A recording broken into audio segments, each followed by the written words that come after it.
Hari Om. Welcome to our Pravachana Malika Talk 18. Today our talk is on Mahabharata featuring Shantarasa and Moksha Shastra.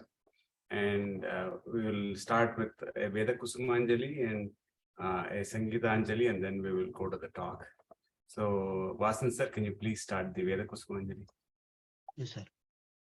Om Shri Gurubhyo Namaha Harihi Om. Om Bhadram Karneve Shunuyama Devaha Bhadram Pashe Makshabhir Yajatraha Tirairangai Stushtabhagum Sastanubihi Veshema Deva Hitan Yadayuhu Sastina Indro Vrdhashrabaha Swastinha Pusha Vishvavedaha Swasti Nastarksho Arishtanemihi Swasti no Brahaspatir Dadatu Om Shanti Shanti Shantihi Om Agne Naya Supataraye Asman Vishwani Deva Vayunani Vidvan Yuyodhyasma Juhurana Meno Bhuishtante Namabhuktim Videma Om Shanti Shanti Shantihi Om Brahman Brahmano Brahmavarchasi Jayatam Maharashtre Rajanyah Shura Ishavyati Vyadhi Maharato Jayatam Dogdri Dhenuho Vodhanadvam Asusaptihi Purandhiryosha Jishnarateshta Sabeyo Yuva Yuvanasya Viro Jayatam Nikame Nikame Naha Parjanyo Na Varshato Alavatyo Na Voshadayah Pachyantam Yogakshemo Naha Kalpetam Om Shanti Shanti Shantihi Om Apyayantu Mamangani Vak Pranaschakshuhu Shrotramato Balamindriyani Cha Sarvani Sarvam Brahmopanishadam Aham Brahma Nirakuriyam Mama Brahma Nirakarotu Anirakaranamastu Anirakaranam Me Astu Tadatmani Nirate Ya Upanishatsu Dharma Te Maya Santo Om Shanti Shanti Shanti Om Yaschandhata Mrishabha Vishwarupaha Chandobhyadhyamrutat Sambabhuva Samendro Medhaya Asprunatu Amrutasya Devadarano Bhuyasam Shariram Me Vicharshanam Jikva Me Madhumattama Kannabhyam Bhuri Vishrubam Brahmana Koshosi Medhaya Pihitaha Shutam Me Gopaya Om Shanti Shanti Shantihi Om Purnamada Purnamidham Purnat Purnamudachyate Purnasya Purnamadaya Purnameva Vashishyate Om Shanti Shanti Shantihi Harihi Om Tat Sat. Thank you, Vasan sir. Thank you, sir.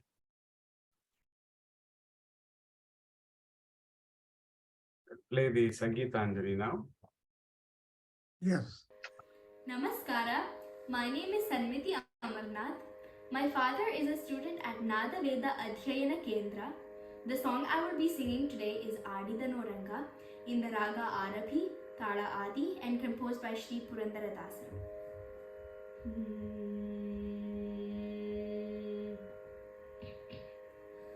Adida Noranga Adidano Ranga Adbhutadindali Kadingana Phaniyalli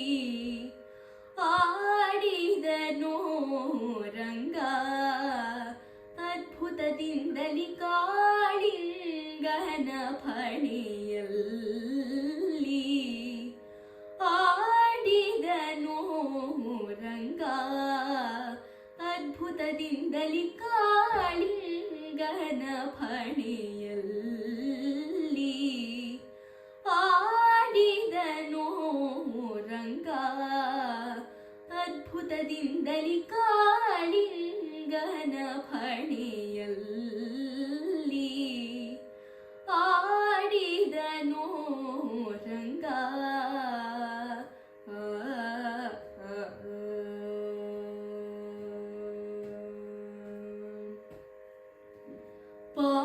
ಪಾಡಿದವರಿಗೆ ಬೇಡಿದ ವರಗಳ, ಪಾಡಿದವರಿಗೆ ಬೇಡಿದ ವರಗಳ, ಪಾಡಿದವರಿಗೆ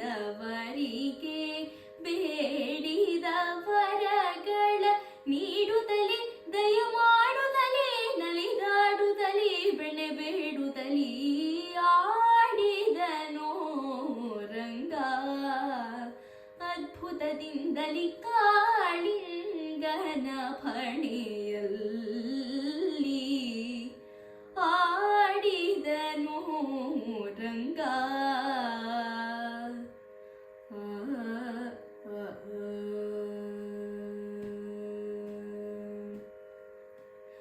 ಅಂಬುರು ಹೋದ್ಭವ ಅಖಿಲ ಸುರರು ಕೂಡಿ ಅಂಬರದಲ್ಲಿ ನಿಂತು hour ಸ್ತುತಿಸೆ.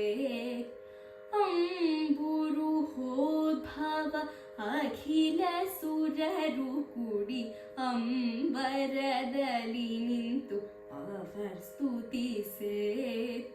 ರಂಬೆ ಊರ್ವಶಿ ರಮಣೀಯರೆಲ್ಲರೂ ಚಂದದಿ ಭರತ ನಾಟ್ಯವ ನಟಿಸೆ. ರಂಬೆ ಊರ್ವಶಿ ರಮಣೀಯರೆಲ್ಲರೂ ಚಂದದಿ ಭರತ ನಾಟ್ಯವ ನಟಿಸೆ. ಛಂ ತತ್ಕತಕಧಿಮಿತದಿಂಗಿಣ ತೋಂ ಎಂದು ಝಂಪೆ ತಾಳದಿ ತುಂಬುರನೊಪ್ಪಿಸಿ. ಛಂ ತಕತಕಧಿಮಿತದಿಂಗಿಣ ತೋಂ ಎಂದು jhampe ತಾಳದಿ ತುಂಬುರನೊಪ್ಪಿಸಿ. The ಮ ಪ ಪ ದಸರಿ ಎಂದು ಧ್ವನಿಯಿಂದ ನಾರದ ತುಂಬುರು ಗಾನವ ಮಾಡಲು ನಂದಿಯು ಮಾತನೆ ಚಂದದಿ ಹಾಕಲು ಆಡಿದನೋ ರಂಗ. ಅದ್ಭುತದಿಂದಲಿ ಕಾಳಿಂಗನ ಫಣೆಯಲ್ಲಿ ಆಡಿದನೋ ರಂಗ.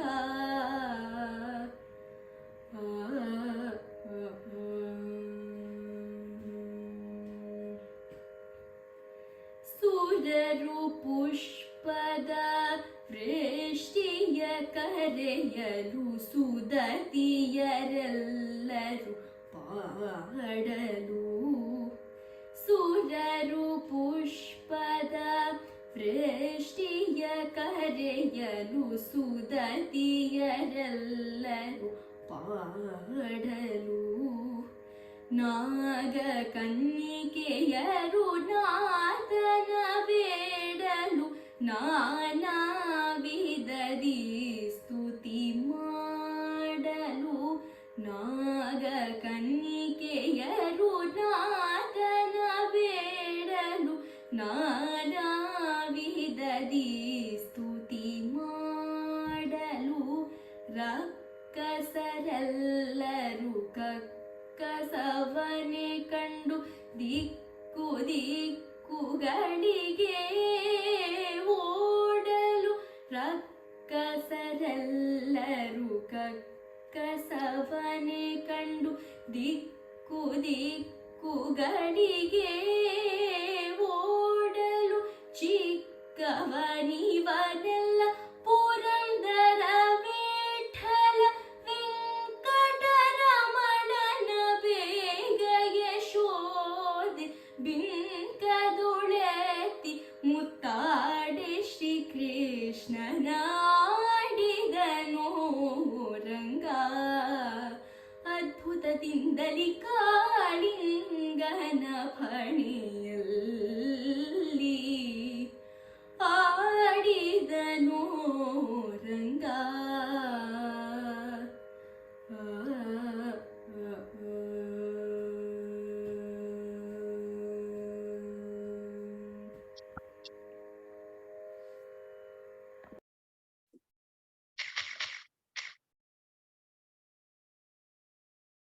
Yeah, Anna, please continue. Thank you very much. Thank you very much. Today, we are having a most important topic on Mahabharata, and it is about Mahabharata. And before that, we should mention the beautiful Vedic rendering, our Kendra Prarthana by Vasan, and again a beautiful song rendering composed by Purandardasa on Krishna Bhagavan, and she stays now in California, and she has learned her music from the teacher Divya Ramesh, who is again in California and Sunny Valley. So very nice, sweet rendering has been done. Today we are just meeting to have a talk on Mahabharata, which is going to be a very important itihasa text, which is very wide, which very large, and which has given rise for so many important considerations, and how this Mahabharata is going to be Shanti Rasa and Moksha Shastra. We always say that Moksha Shastra, and now because we are expecting the speaker to join, so we will be just having some kind of knowledge about the Mahabharata, a great epic written by Veda Vyasa or Vyasa Bhagavan. And you see, we have all Vedas, which are very much promoting dharma and also trying to deny adharma. These two things are always going on, and that is being represented in our Vedas. But now after Vedas, Upanishads, we have Mahabharata and Ramayana and Mahabharata. And in Ramayana again, the entire process is that there was Rama who alone fought for dharma, and he is described as Dharmatma Satyasandhascha Ramo Dasarathiriryadi Paurushecha Pratidvandvaha Sarainam Jahiramanim. So this is the essence of Ramayana, because this mantra tells us that Rama is a Dharmatma and also Satya Sandhaha. He is wedded to Satya, truth. For sake of truth, he is ready to give up anything. Such a great sacrifice is there. And we all know about Rama's character, his journey, his efforts, and his making friendship with Vanaras, and taking the service of Anjaneya, Hanuman, and all that is Ramayana story, where there is a Karuna Rasa. Karuna is the important sentiment. In fact, Ramayana is a Mahakavya, and Mahabharata, though they call it as Itihasa, thus was wonder. It happened, it took place. That's what it's called as a history. Even in English, we say it is history. His story is history. He is Ashcharya. So all events, all characters so behave that will cause awe and admiration, awe and grief, sorrow in their own journey of behavior and conduct and all that. So it is called Itihasa. And in this Itihasa, because Vyasa is a Kavi, is a poet, so it's also a Kavya. So there is Kavi and Kavya in Mahabharata also. Whenever we consider Mahabharata as a Kavya, then the rasa is also taken into consideration. And we have got 9 rasas, and even all these 9, among all these 9 rasas, the Alankarikas have divided them into Angarasas and Angirasa.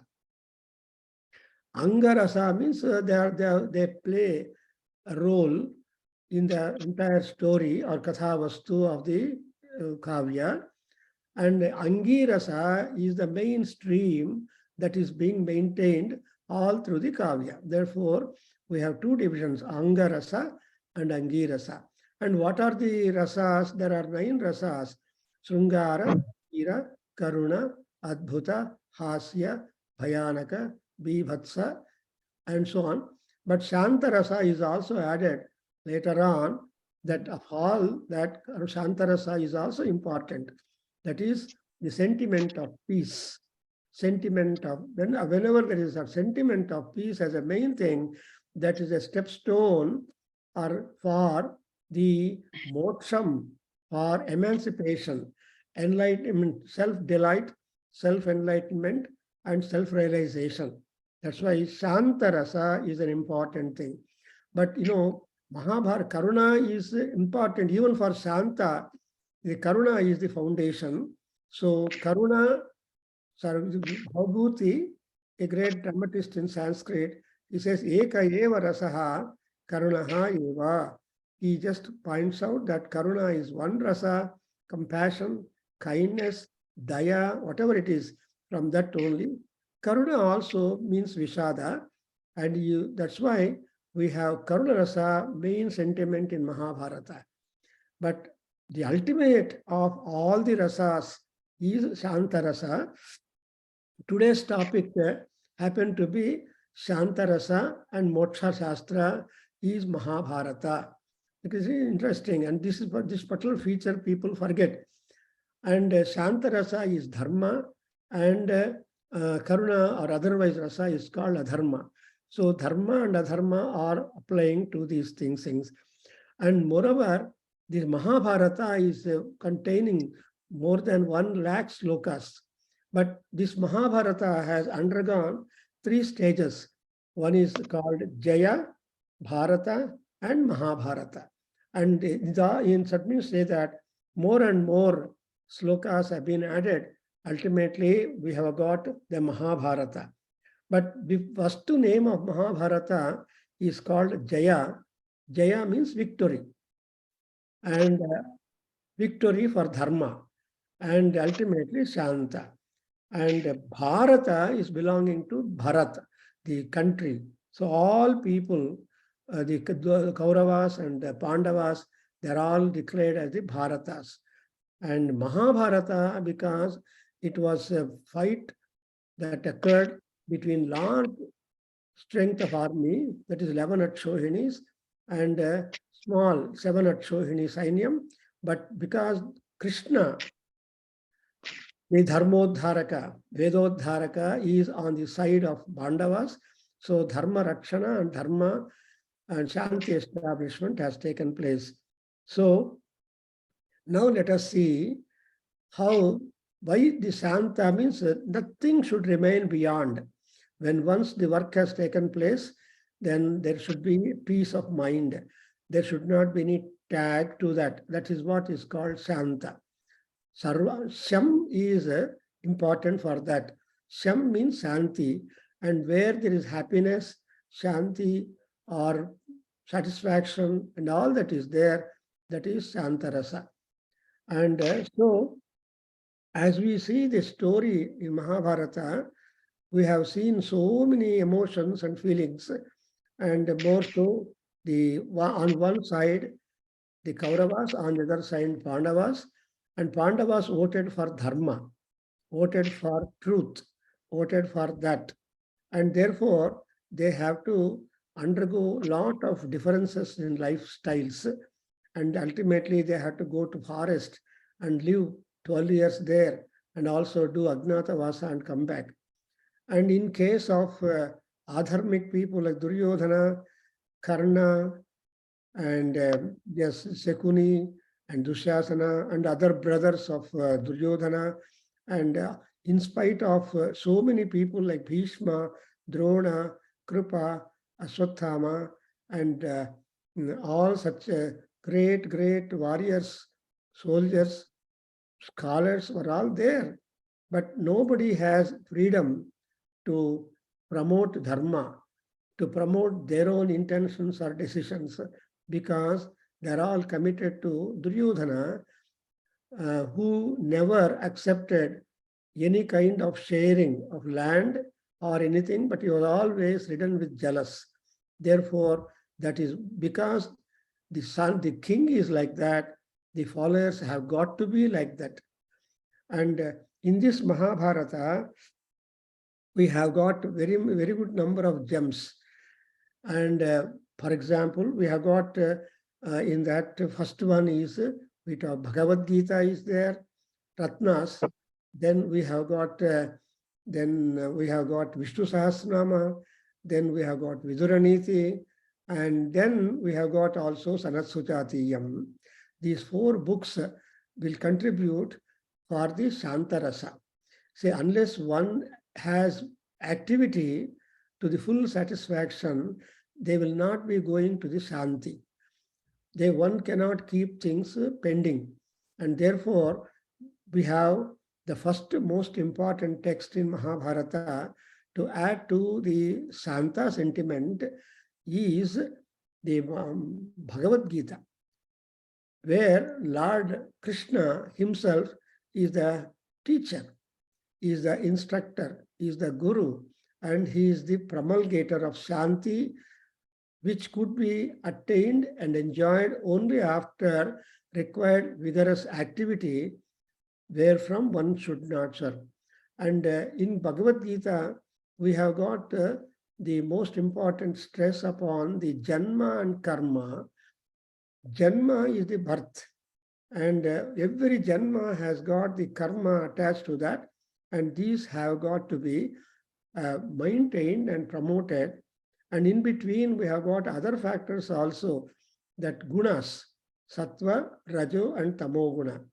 Apart from that, we have got the jati, Brahmana jati, Kshatriya jati, Vaishya jati, and Sudra jati.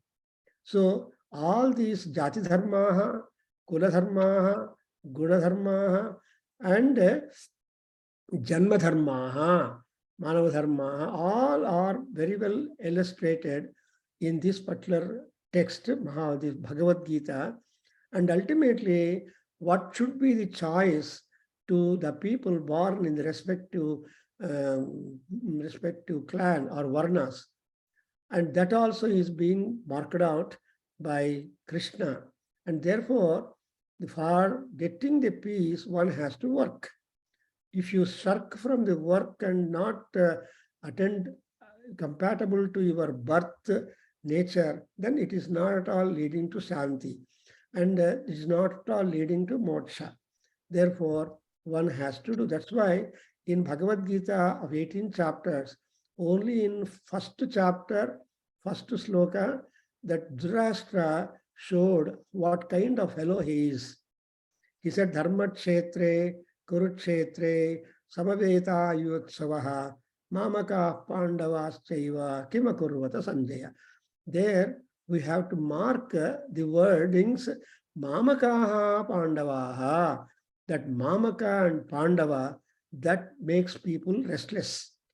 That makes people fear-oriented and improved. And another point is Kshetra. There is a field required. There is required atmosphere and environment. All that is required for action. That is a Kuru. So Kuru Kshetra is, we must have opportunities to become a good or to become bad, to get peace or to get disturbed or to become rebellion, and all that we have got to have a Kshetra. And so that's, and more of which Kshetra it is Dharma. Kuru Kshetra is Dharma Kshetra. And Dharma is ultimately making our birth and lifetime utilized properly, and we don't return to the world again. That's exactly called moksha, muchyate, bandhat. All bandhas have got to be gone out. So long you lurk and you keep up the bandhas, then you are not at all improving yourself, but you will be inviting more and more troubles and ashanti. So Shanto Rasa is important, and for that activity is important. So in Bhagavad Gita, we are talking about what Krishna has done in the first sloka, in the first chapter, completely the Vishada Yoga. Why people get Karuna when they think that they are committing sin, when they are afraid of the sin, and they don't want to increase the load of sin to go to the Naraka Loka or Lokas where one has to pay penalty for all the follies and faults and different and adharmic behavior, etc. And already everybody will be doing. But Arjuna specifically suddenly became conscious that I am going to be a permanent sinner and I kill all my own kith and kin. So I don't want Rajyam. I don't want Sukha. I don't want anything. I want peace. That's the oppression. That was the impression of Arjuna, thinking that Karuna, with Karuna only, one would be able to be free from fear. But Krishna, Yogeshwareshwara he said, no, Babu, if Karuna is not always important, especially for a Kshatriya. And moreover, Kshatriya Janma is something Kshatat Trayata ite Kshatriyaha. See, the main profession of a Kshatriya is to remove all kinds of problems and Chati. Chati means Nasha. Chati means injury. Chati means adharma. Chati means anyaya. So whatever to these concepts not favorable happen, then that has got to be condemned, and good encouragement has to be given by the relevant people. That's why in Bhagavad Gita, Krishna said, Sukshatriya partha labhante yuddham idrusham. See, this kind of war, Mahabharata war, is a great opportunity. And you are not simply a Kshatriya, but you are a Sukshatriya. So it is your mandatory duty. Hello?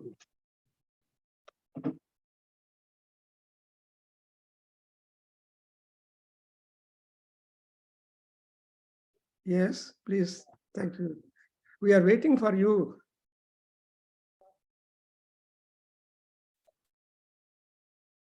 Yeah, right now.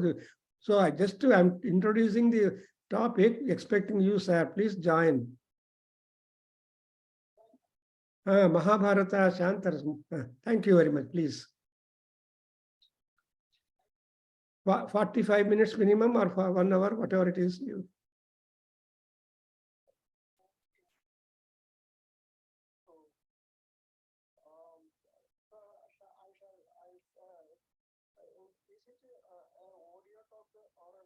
Video, audio, it's being recorded also.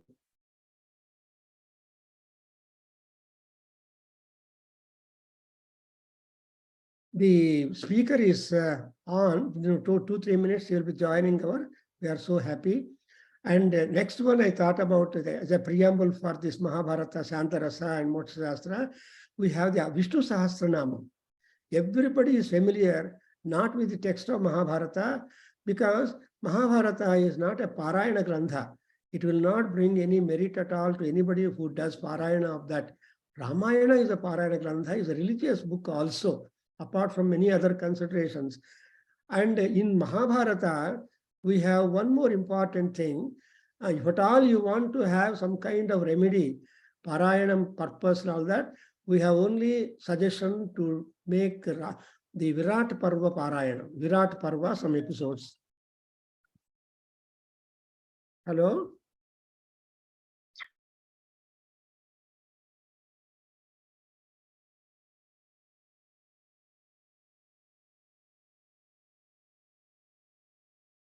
That the Krishna's advice was so powerful that the Vishada, Klaipyata, Moha, which bothered him, which bothered him very much, disappeared. And therefore, he said ultimately, Nashto moha smriti labdha tvat prasadat janardana. So my moha, Klaipyata, everything disappeared. Yes. Everything disappeared. Hello, sir. In Bhagavad Gita, we have seen that particular encouragement. And in Vishnu Sahasranama, at the very beginning, outset, it is said Shantyarthe vinayujyate. This particular, because this Vishnu Sahasranama comes when entire war is completed.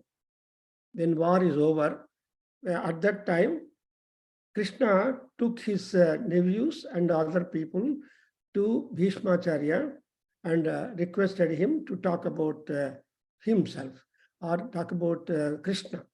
Then he started giving 1,000 names. So Shanti, you get it when you read the Vishnu Sahasranama, and which is a stepstone or step for the moksham.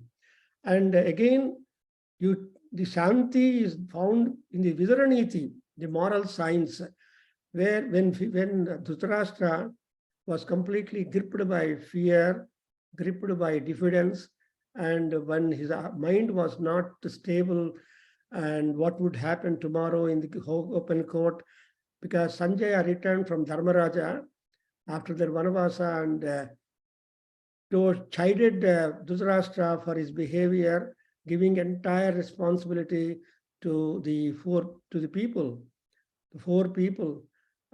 who are not dharmic. Then, who are not dharmic, and therefore he called Vidura in the dead night, in the late night, and asked him to give some kind of solace and encouragement for his mood, for his mind. Then Vidaraniti comes in, and it always talks about that. Then we have got, again, after entire thing, the Dhritarashtra also is a great spiritualist. Hello? Hello. Yes, sir.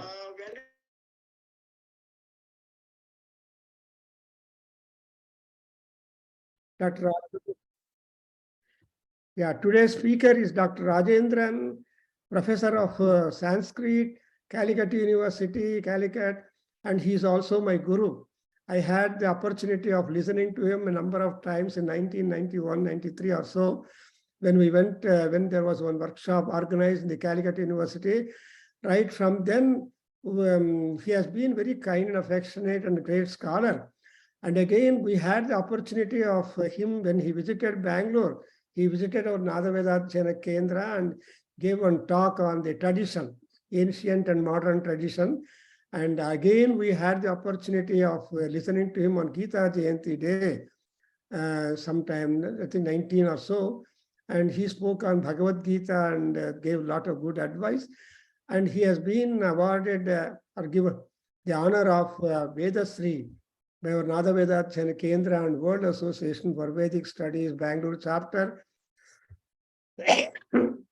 Apart from all this distinction, he is a great Alankarika, good expert in Alankara Shastra, in Veda, well, multitudinal expertise and knowledge and scholarship is there with Dr. Rajendran. And he is internationally known. All people want him to come and share his Gnana Vitarana, and he is ready to go anywhere and give us, share his knowledge and all that. So with all this, and he's very busy, and with all this busy in Gnana Vitarana, he was able to find some time to spare. And moreover, Mahabharata is also taken as a kavya. When you take Mahabharata as a kavya, rasa also is taken into consideration. So the Alankarikas like Anandavardhana, he said Mahabharata has got Shanta rasa. And of course, everybody knows it is a Moksha Shastra. So people have been trying to explore the reasons could be in Mahabharata and Shanta rasa. Because Karuna, of course, is the base for all rasas, and Shanta is ultimate. Now we are going to listen to Dr. Rajendran. Please, sir, thank you very much. Sir, I am mute team and mute. I am mute lo unnaru. You are in mute, sir. Okay. Namaskar. Can you hear me? Yeah, now we will listen. Yeah. I'm sorry that because of some technical constraints, there was a delay that happened. You know, we are all of the older generation and not that much technically savvy as our younger generation is. When Professor C.L. Prabhakar described me as his guru, it is not true, because he is like a guru to me. He is a person, he is the personification of humility with all his knowledge. He never pretends that he is a great scholar. But when we know about him, all of us understand that he is a great scholar. He is a very dedicated person. And he always reminds me of the saying of Acharya Dandi, Vinayena Vinakashrehi. What prosperity will be there without this humility? So it was with great pleasure that I accepted his kind invitation to be with you. But as it happens, sometimes, because of some other things, we tend to forget names, the dates. So today, to be very frank with you, when he made a phone call, it was at that time that I suddenly remembered it is today. Okay, there is no problem. Better late than never. So I have been asked to speak about a great epic, the Mahabharata. All of us know that there are two types of literature other than the Kavya literature. One is Idihasa and the other is Purana. Puranas are well known. They are like folk poetry, but they embody the very belief systems, religion, whatever of a country. Idihasa is slightly different. Idihasa, you can see how people split it as Idi, Iha, Asa. It so happened here. That is the meaning of Idihasa. Nowadays, it is being used in the sense of history also. So Idihasa are semi-historical, and they contain a lot of material, diverse materials. And there are two great Idihasa Kavyas, Idihasas, Ramayana and Mahabharata. Both of them, as Professor Prabhakar has rightly pointed out, they are also Kavyas. And Mahabharata is also a Kavya. This Ramayana is Adi Kavya, and it is also regarded as an Itihasa. But Mahabharata is more known as an Itihasa. But still, Anandavardhana, the great poetician of the 9th century, he belonged to Kashmir. And his magnum opus is the Dhanyaloka, a very great work on literature, poetics, where he has promulgated a theory that Dhvani, or the suggested meaning, is the soul of poetry. Anandavardhana points out that when we read great classics, the most important elements are never directly mentioned by the poets. They are suggested. The great poets leave it to your imagination. Of course, they will be giving you all the clues and everything, but the quintessential meaning is left to the imagination of a Sahridaya. Then what happens is, if everything is revealed, there will be no charm. There will be no hidden charm. But if everything is suggested, it will be more beautiful, and it will always remain in our mind. That is the reason why he said that Dhvani, or reverberation, suggestion, is the very soul of poetry. And he wants to show that this is not something new. Because if we examine all great classics, we can find that this secret of poetry has been known to all great poets of all times. It is not something invented by Anandavardhana. It is like Sir Isaac Newton did not invent gravitation. Gravitation was there already, but it was he who discovered it. Similarly, Anandavardhana would also say that suggested meaning is the soul of poetry, that that poeticians did not know. That is their fault. But if you look at great poetry, you can find that this is the enlivening principle. And with this attitude, he invites our attention to two great classics, Ramayana and Mahabharata. In Ramayana, when we read Ramayana, we can see that it owes its origin to the famous hunter episode where a hunter kills one of the crown birds, and Valmiki, who witnesses this terrible scene, is filled with pathos, and suddenly this pathos, develops into poetry. Manishada Pratishtanto Magama Shashwadi Samaha Yat Kraunja Mithna Dekam Avadhi Kama Mohita. And hearing this, everybody was surprised, and even the creator was surprised, and Valmiki was asked to write the story of Rama, the Purushottama, in using the same meter, which he did. But Anandavardhana says that it owes its origin to this pathos, and it also ends in pathos, because in the final scene of Valmiki's Ramayana, we can see that Sita departs from this world and goes back to Mother Earth, and there is no union between Rama and Sita. So Sita Atyanta Viyoga, that is how the epic ends. And so we have got Karuna throughout. That is the final meaning of Ramayana according to Anandavardhana. Then we come to, Anandavardhana says that we come to Mahabharata. Mahabharata is a totally different proposition altogether, because we know that Mahabharata is often treated as a text on Smriti, a law book. Even now, people say that if you go to the Supreme Court and if you are able to quote a verse from the Mahabharata in support of your argument, you will win the case. That is the legal stature of Mahabharata, because for generations after generation, Mahabharata has given us the knowledge of what is right and what is wrong, what is dharma and what is adharma, what is to be done and what is not to be done, all these things. And so it is also regarded as a Panchamo Veda, Bharata Panchamo Veda. It is regarded as a fifth Veda, which is accessible to people who are not eligible for the study of Veda. So that is a great exalted stature the Mahabharata has enjoyed in the psyche of the Indians. But Anandavardhana says that as a poetician, he loves literature, and he says that all these things are true. But at the same time, we should not forget that this is also a kavya.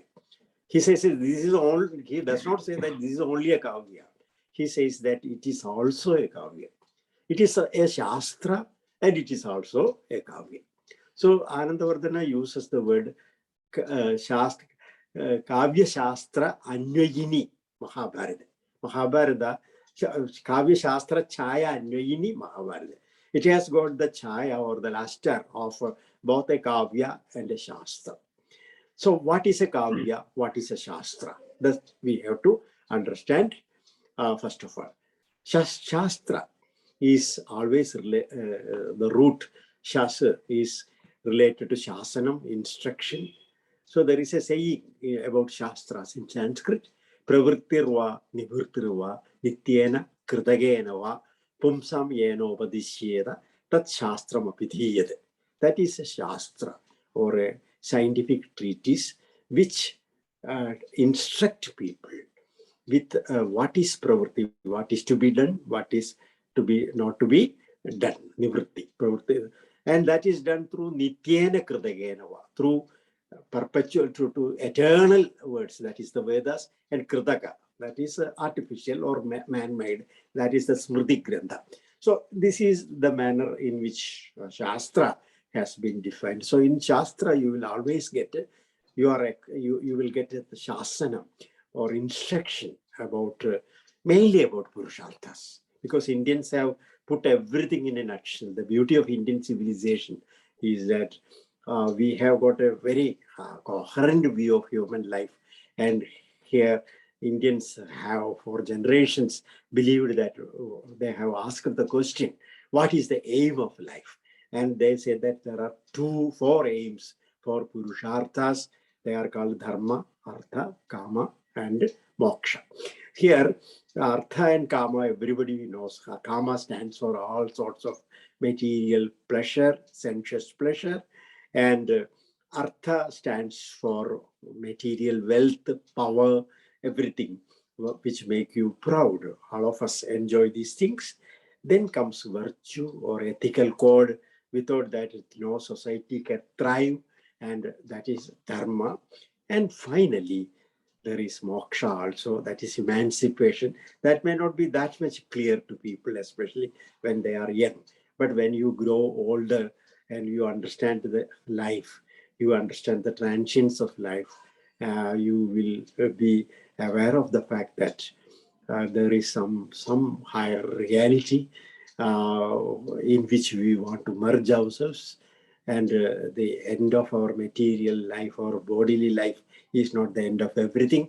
There is something else, and that is when we realize it, we want to extricate ourselves from the clutches of material life. That happens to people when they become mature enough, and that is moksha. That is a unique contribution of India to world thought. And so these are the Purusharthas. And so we can say that all the Shastras somehow directly or indirectly instruct us about the Purusharthas. There are, for example, we have got Dharma Shastra Granthas, like Manaviya Dharma Sutra or Yajnavalkya Smriti, like that. We have got many Dharma Shastra.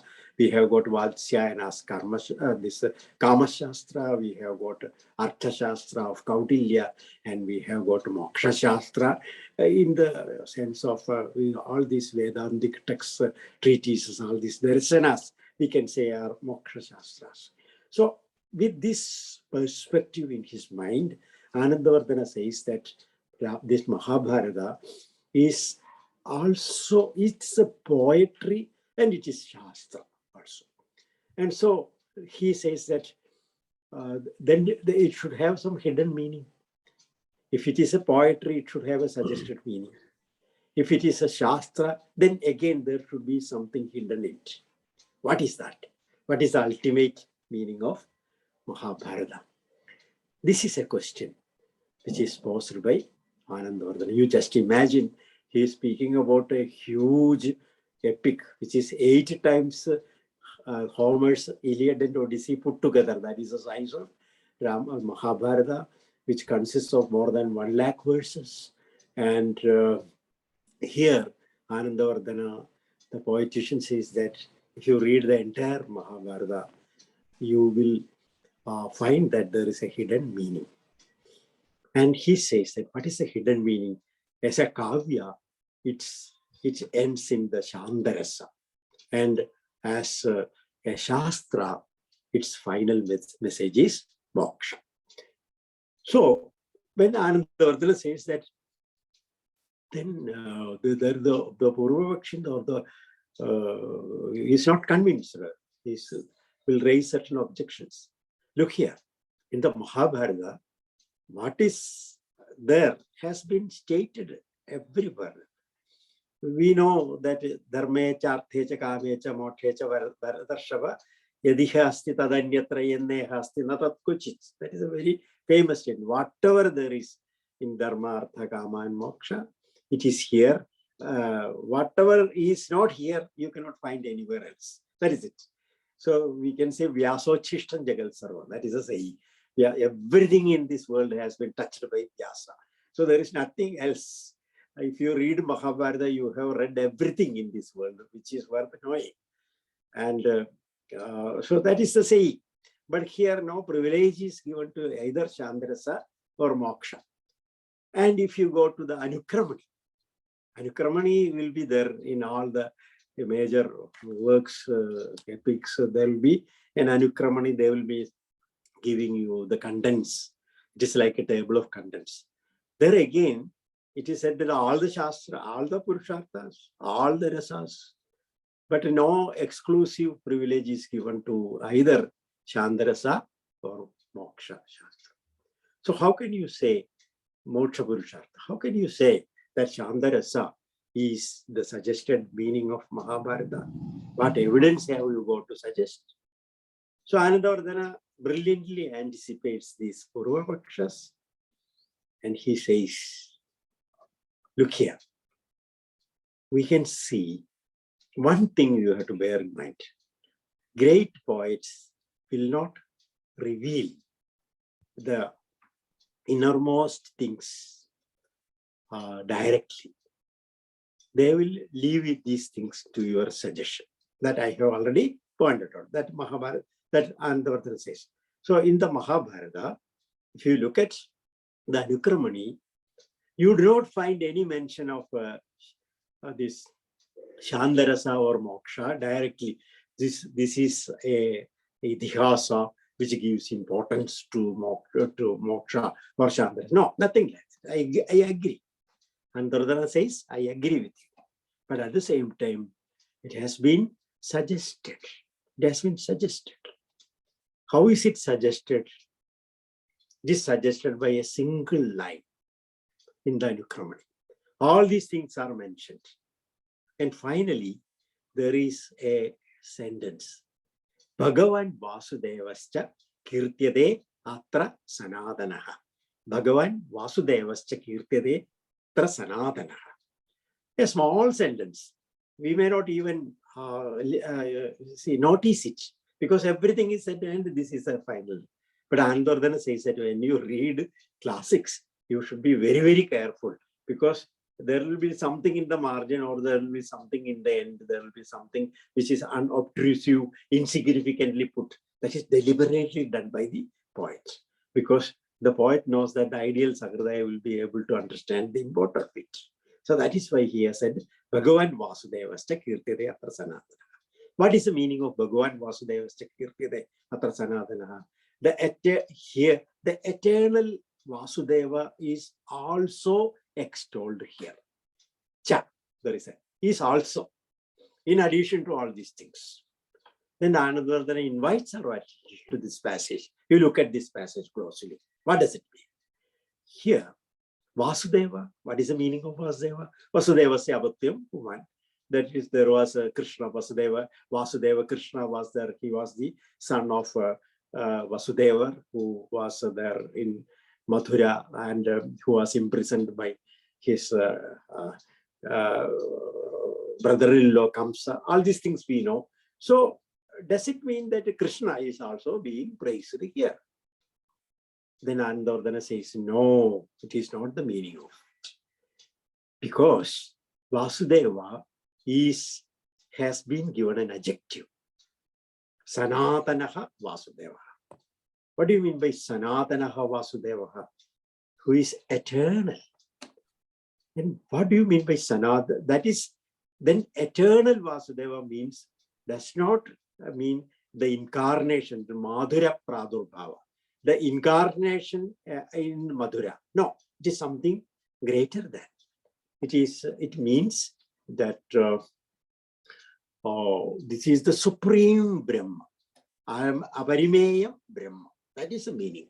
Because we know that all these incarnations or the avataras in which Lord Krishna also figure, they are the incarnations of the supreme principle, the God, the ultimate God.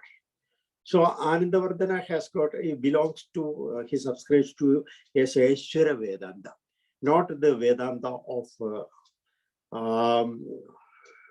our Shankara's Vedanta, that is Nirguna Brahma. Here, it is Vasudeva is the supreme Brahma, and this world is an actual transformation of that Brahman. So that is the meaning. So it is the supreme principle.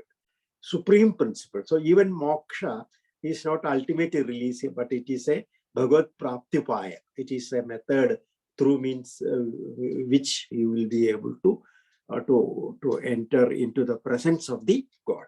So ultimate aim, moksha, according to Anandavardhana, is union with the God or going to the God to be able to see the God, the Ishvara Sakshatkara. That is how he looks upon moksha. So Anandavardhana says that this is the ultimate aim. So Vasudevaha. So what is the meaning of Bhagavan Vasudevascha kirtyade atra sanatana? If you look at Mahabharata, you find everything there. You find line, this Vamshavali is there, generation stories of generations of some Shandanu, Drona, then Bhishma, the Kauravas, the Pandavas, everybody. You find all these mentioned. There are many, many battles. There are many royalties. There are many, many kings. There are many splendors, many palaces. All these things are there. Mahabharata is actually the history of the vast Indian subcontinent for generations. So everything is there. But when we read them, we can relish everything. For example, people, great poets have extracted certain portions, like our Kalidasa has taken this Shakuntala Upakhyanam and made Abhijnana Shakuntalam. Bharavi has taken the Arjuna's penance and he has written Kiradarjuniyam, like Shishupala, some portion has been taken from the Mahabharata. Like that, we find many writers taking some portions from the Mahabharata and developing them into these things. So Anandavardhana says there is nothing wrong in these things. These are all there, but at the same time, over and above these things, Vasudevascha Kirtide. So we have got a lot of battles. We have got even Gita-upadesha is there. That also is a clarion call to Arjuna to fight. But Anandavardhana says, ultimately, the meaning of all these things is not these things themselves. These things tell us totally different thing.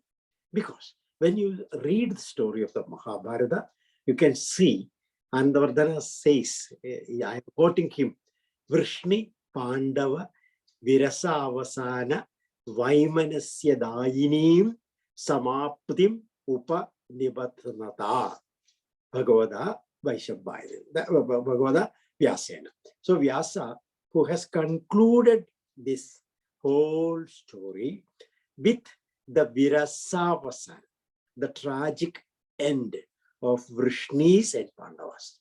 Vrishni, Pandava, Virasavasana. So when we read the Mahabharata, we can see the battle is for the battle is won, but the war is lost. That is it. People say. So similarly, when we look at the plight of the Pandavas and the Kauravas were from the initial stages, they were deluded by this wealth and other things. So they started courting the path of evil, and Krishna tried to dissuade them again and again, but nobody, even Dhritarashtra, even Vidura, even all sane voices asked Duryodhana and his brothers to refrain from the path they were taking and to make peace with the Pandavas. The Pandavas from the very beginning were very trying to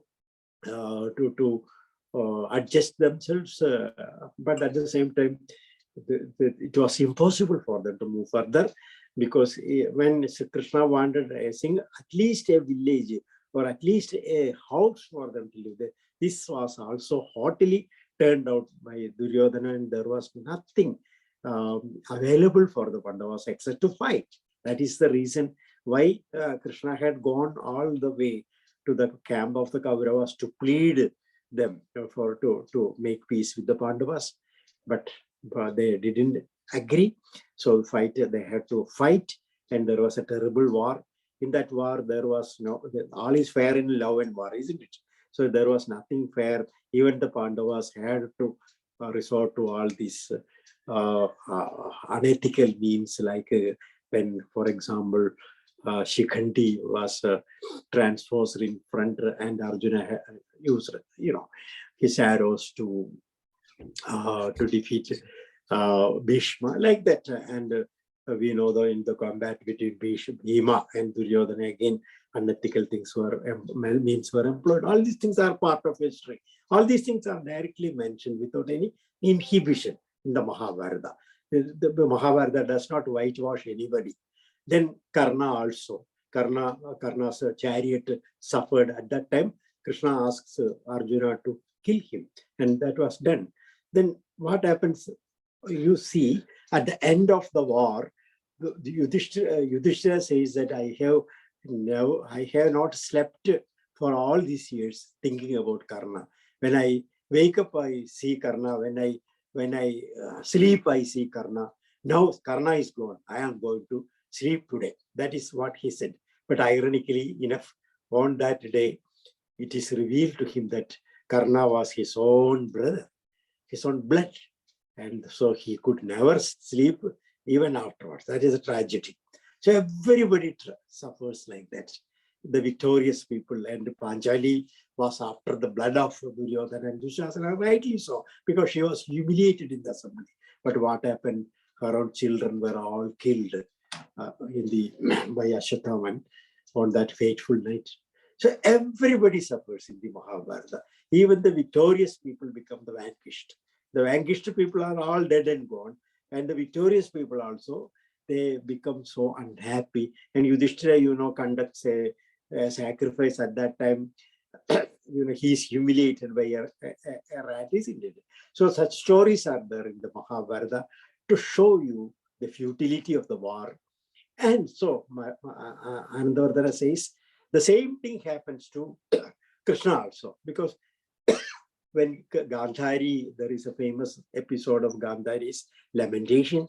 At that time, Sri Krishna goes there. At that time, Gandhari curses Sri Krishna that you are also going to face the same thing in the case of your clan.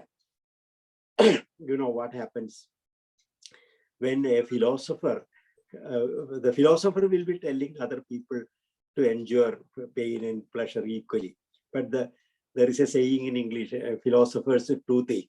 When this philosopher has got a toothache, he forgets all his philosophy and he believes that his pain is unbearable. But in the case of Krishna, it is not like that. Krishna, when he is cursed by Gandhari, he simply smiles and he says that, oh, yes, I know that my clan also will end. It is all known to me. It is because of their own misdeeds that they are going to suffer. And I am not going to complain about that. That is the attitude of Krishna. You can see he has got the mind of a yogin when it comes to personal things. So Vrishnis also, they are also destroyed. Everything is destroyed. Dwaraka is being taken over by the ocean. There is something like a deluge. Then the Kauravas, the old age that Dhritarashtra retreats to the forest. At that time, even Kundi comes with him, and Gandhari, Vidura, and they all perish in the forest in the most pitiable manner. And the Pandavas also depart to the heaven. Like that, all these things we know. So if you look at the end of the Mahabharata, you can see that all this Vyasa has portrayed for this life.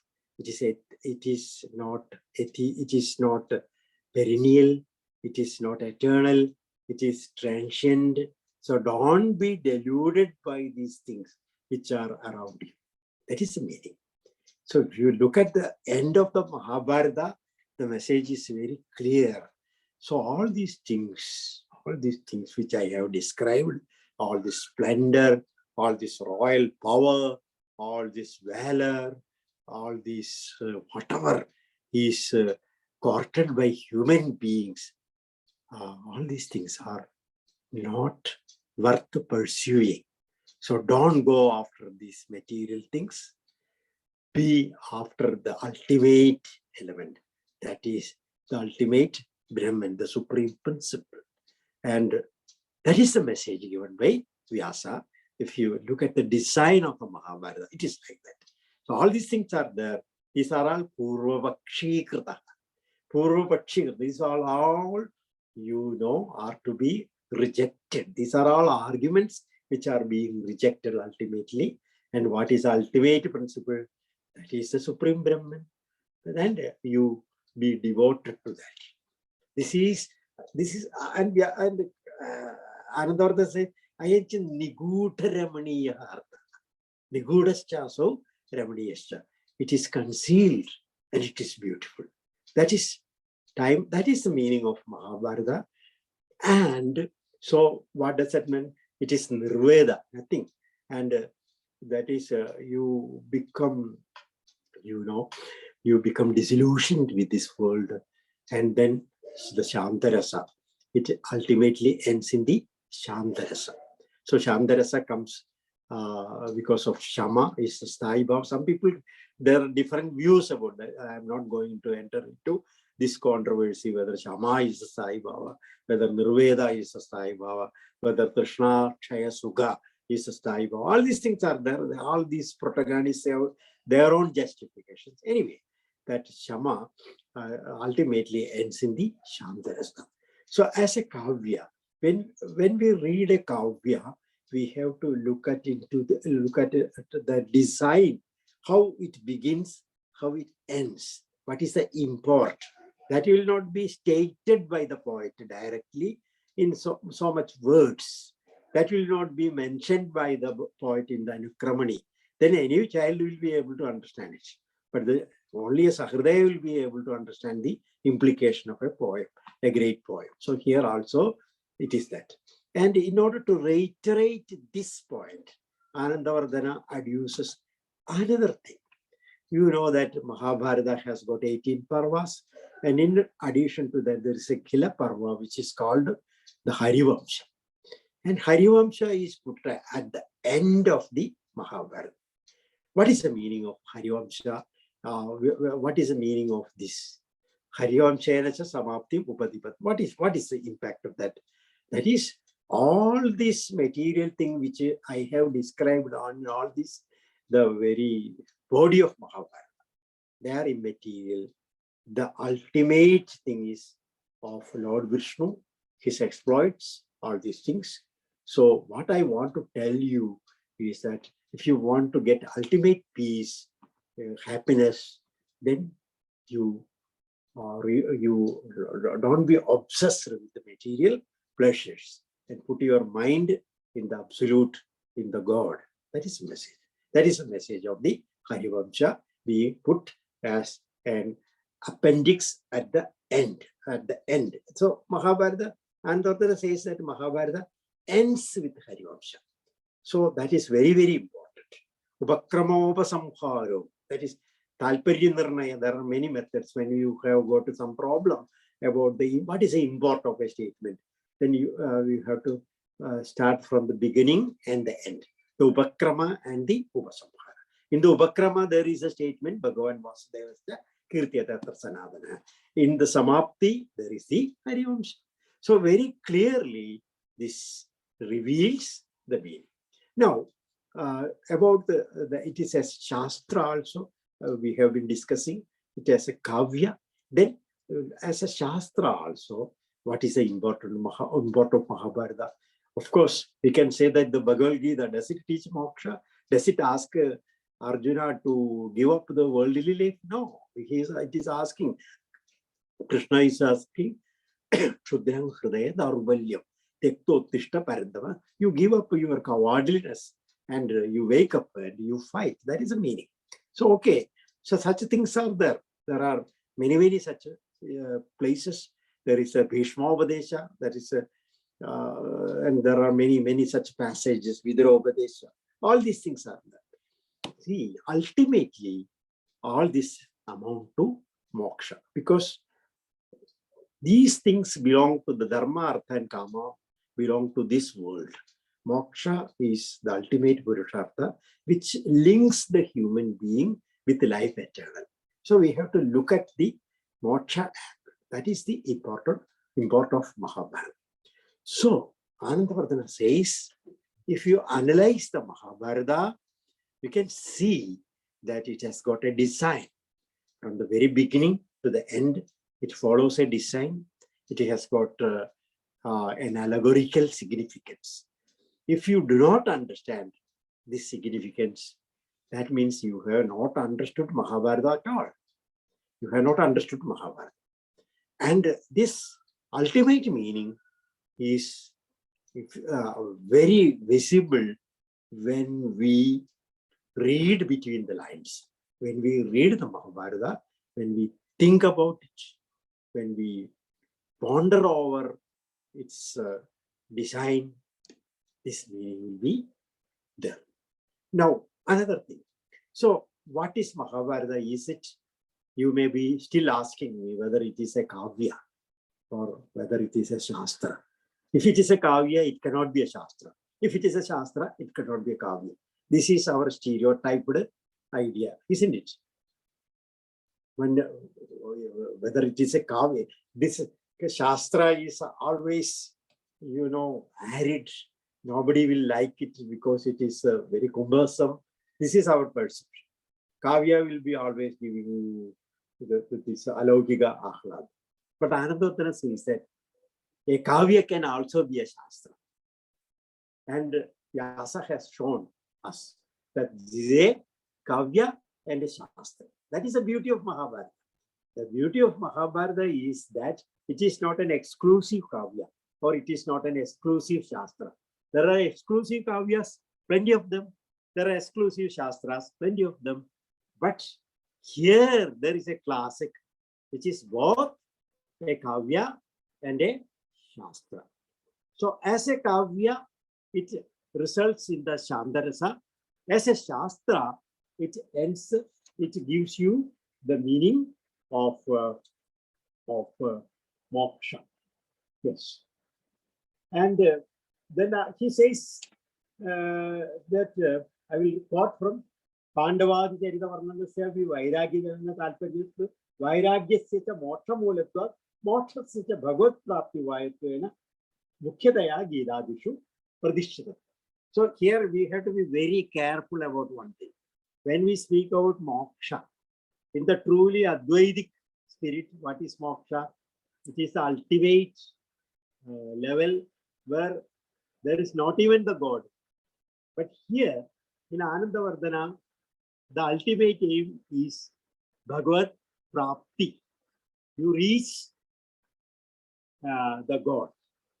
You are reaching the side of the God. So that is the ultimate Purushartha. That is the moksha. In Anandavardhana's concept, that is the moksha. So Anandavardhana was a sage. He believed in Seshwara Vedanta. He regarded Vasudeva, the supreme Brahman, as the supreme Brahman and the ultimate Brahman. And according to moksha is only the method, the means of attaining this God realization. Okay, so this is the very famous place. This is a very famous discussion of moksha and Shanda Rasa in the Mahabharata. So I think I have finished this portion, and if you have got any clarification or any questions, I think we can devote some time for that.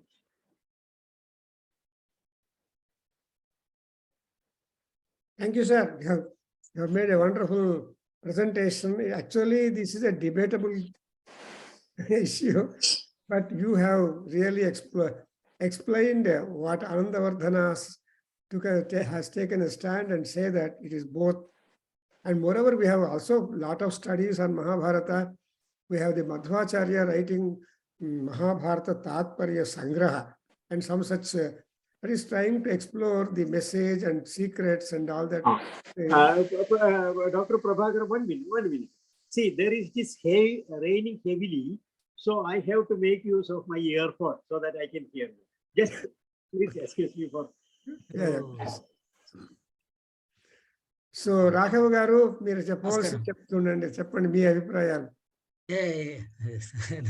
మీరు చెప్పేది కాదు ఇంకా నేను చెప్పేది. See, we have Boddupalli Raghava, though he's a scientist, but he's a Vedic scholar and also a number of things. So he is going to make some comments and then a vote of thanks and all that. And he has done very good work in our Veda, and he's a student of He's a student of Yajurveda and Veda and all that. Now he will be speaking a few words on Mahabharata, which is really tough to understand. In fact, Bhandarkar Orient Institute people have taken 50 years project to have a critical edition of Mahabharata. 10 editors have worked for a very long time. And ultimately, when I joined the Center for Advanced Studies in Sanskrit in 65 or around, then Dr. Radhakrishnan came to announce the completion of the Mahabharata project. And he spoke on Mahabharata and then declared that being released. So the entire 10 volumes or so, I think, of Mahabharata, and so many great scholars have spent a lot of time. So we can see the Mahabharata, a critical edition, has taken such a long time. And likewise, in Pune, they have taken the dictionary, Sanskrit dictionary project also. I don't know the present status, but there was at that time they were saying, we have completed after working several years. So many editors. So this all tells us that there is a plenitude of information and depth, message and secret in our scriptures, in our histories. And so Mahabharata is not easy. And moreover, looking at the state of Mahabharata, it is not a religious book. No religious sanctity has been assigned, because death and disease and all kinds of things are there concerned to the mundane life. So that's why now Anandavardhana seems to be the crusader to say that Mahabharata is a Shantarasa. People wonder. And also, of course, everybody will admit Mahabharata, apart from the Itihasa, could be a Shastra, because everywhere there is a teaching, everywhere there is instruction, everywhere there is a practice. Because when Bhima challenged the open court, I will break the thigh of Duryodhana, I will just tear the chest of Duryodhana and drink the blood.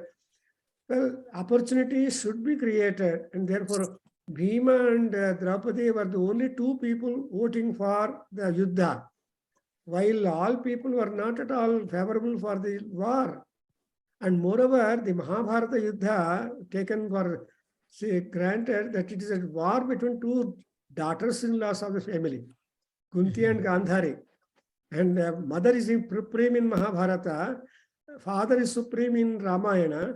So until Gandhari gave her consent for the Mahabharata war to take place, even Duryodhana cannot blow the conch or make the all war to take place. Therefore, we see Gandhari ultimately agreed. But she thought at least one son would be spared in the war. Even now, out of 100 sons that Gandhari had, not even one son was spared. That made Gandhari become terribly annoyed, disturbed, and that became, I think, the cause for Gandhari to curse Krishna to suffer. Not only he and all his Yadavas must also suffer. So there is ultimately erasing of the race for either for Krishna or for any Pandavas or anybody. Ultimately, what is there? Smashanam. It's a zero. And Lord Shiva, it is said, he has agreed to be the guardian of the Smashanas. Simple plea was that whatever be the activity, achievement, good, bad, and different, they all come to Smashanam. I have to grant this exit for all of them. It's a pleasure to stay in Smashanam. Therefore, Kasi is a Mahasmashanam, and every township will have a Smashanam. The end. As Dr. Rajendran said, a very beautiful analysis he has made and tried to explain how the stand of Anandavardhana is on Shantarasa, Mahabharata, although it is a Moksha Shastra. My Guru, Dr. K. Krishnamurti, constantly a good exponent of the Anandavardhana. Whenever I meet him or he comes to us, he would always speak on Anandavardhana, and Vakrokti, Jivita, Kuntaka, and all that, because we are Alankara students. Then he has no other thing in his head than Anandavardhana. That was his mighty attachment for the Anandavardhana's arguments and all that. So now, yes, when you say Dr. Krishnamurti, I gratefully remember he is like a guru for me. It was he who was the adjudicator of my PhD thesis. Oh. And it was he who selected me to Calcutta University. So I always remember. It's a great name. Yeah, he laid foundation for Alankara Shastra, and we have taken Alankara Shastra as important subject in our MA studies. And Alankara, Kotrok Jivita, Dasarupaka, and Donya Loka were the texts coming under that. Alankara Shastra, it will eat away all of. But actually, we don't understand very much the inner senses of all that. But Dhwani and Vakrokti, these are two things which and ultimately he was so powerful, he made one of his students to work for thesis on Vakrokti Jivitam, and he submitted for that. So like that, Anandavardhana was first to propose I think the debatable question. Shanta is not again listed in the 9 rasas. It is a 10th rasa, people take it. But in view of Anandavardhana, that became Angirasa. Angarasas are all there, but Angirasa. Whenever Angirasa is talked about, it should become a Kavya. Because only Kavya can entertain all these rasas. Apart from all these rasas, only one rasa. So, Eko rasaha karuna eva nimitta bhedat prathak bhavati is bhavati.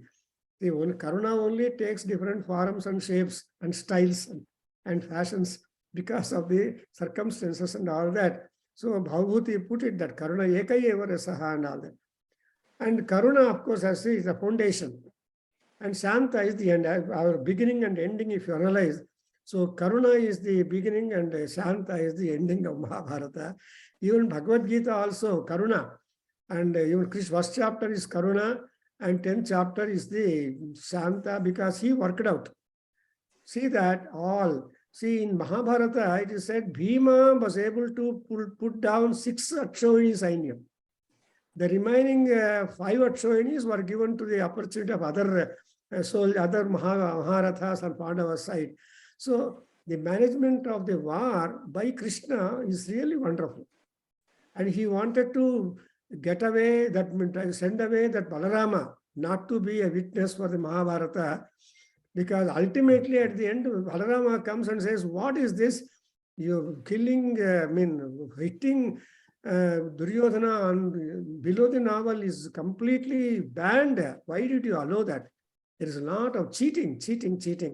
Then Krishna had to answer for that kind of query and so on. So there are so many wonderful episodes and surprising explanations and so on and so forth to justify the war, how it has ultimately ended.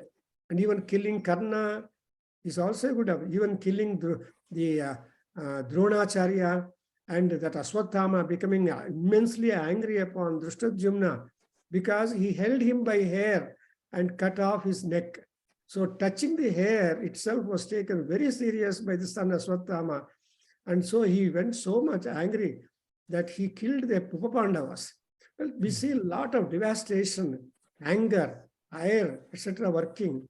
Ultimately, what happened is Shantam. Nobody, as our Dr. Rajendra said, neither victorious or non-victorious, all people have been reduced to ash or earth.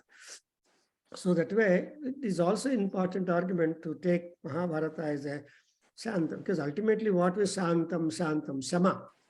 And Shama, Dhamma, it's even the Shatka, because Shama, Dhamma, Shatka, we say Shama begins, Shanti, from Shanti, all other things come. Ultimately, we have to come down to Shanti. A beautiful, so today we are able to get some wonderful ideas and arguments regarding to consider Mahabharata as a Shanta. And again, moksha, because after all, what we want is Parabrahma Prapti or Sayujya, Sarupya, Samanata, Salokata.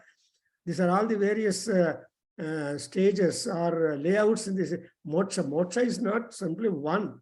You have to cross from one stage to other. Ultimately is Sayujya. Sayujyam apnoti. Sarupatam apnoti is not complete. Samanatam apnoti is not complete. But Sayu just get emerged and become Bhagavan. That's what is called Bhagavat Prapti. Teaching the Bhagavan and joining him is in ultimate moksha. That's why there are some musicians also who try to question whether at all there is moksha at all for humans. And Tyagaraja, a famous Vaggayakara, says, Mokshamu kalada. Is there moksha at all?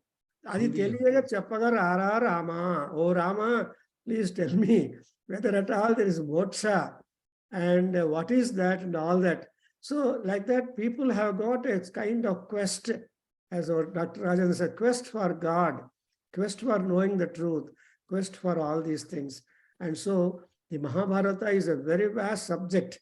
So, but still, but Dr. Rajendran has done wonderful analysis and projection of thoughts from the standpoint of Anandavardhana, because it's a gudha. So dhvani means it's a good artha, pratiyamano artha dhvani. That pratiyamana artha, we have got to vachyartha and all other arthas are there. But that message, the secret message have got to be unraveled. Only scholars and like Rajendran, Krishnamurti, and so many people are there in Alankarikas, will be able to establish that our ancient scriptures are full of that. And next week, we are also having Dr. Rajendran to speak to us, to give a keynote address on this dharma and adharma, because the adharma and adharma both are there in Mahabharata. And ultimately, we are also given the impression that dharma meva jayate na adharmam. So dharma will have victory. And that's why you have got Dharmaraja on one side, Duryodhana on the other side. These are the two people coming into the war front. So it is a wonderful subject. It will not be complete, but very much thankful for Dr. Rajendran to have made some time in spite of so many things and given us some teachings, how to consider Mahabharata to be a work to get some kind of peace, and also instructions necessary to lead ourselves to the peace. Shanta, Shamno Mitraha, Shamno Varunaha, Sham.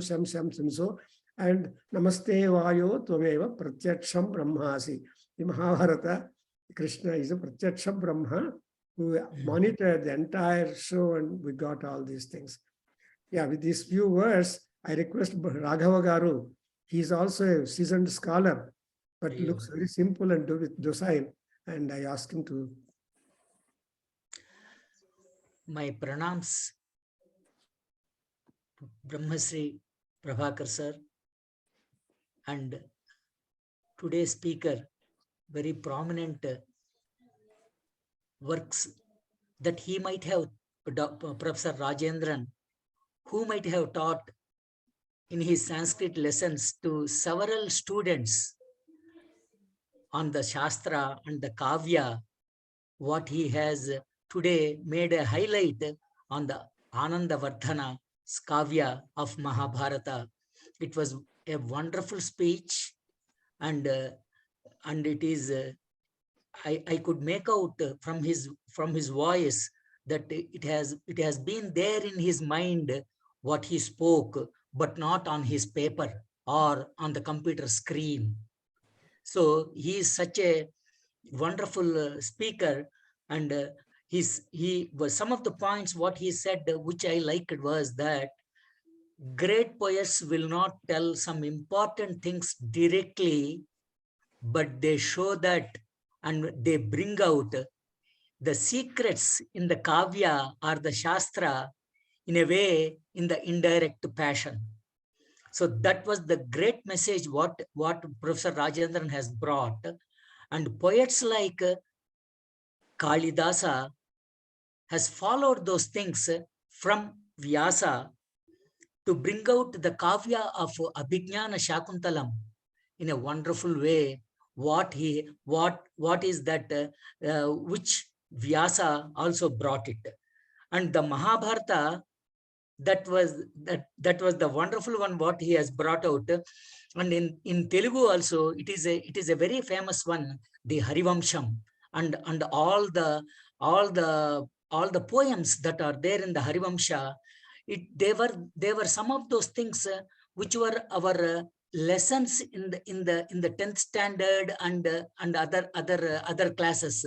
But unfortunately, these things are getting vanished from the textbooks and just only limited to certain people, looks like those who believe in the Sanatana Dharma, and they have really made it, they have to make it's only the parents.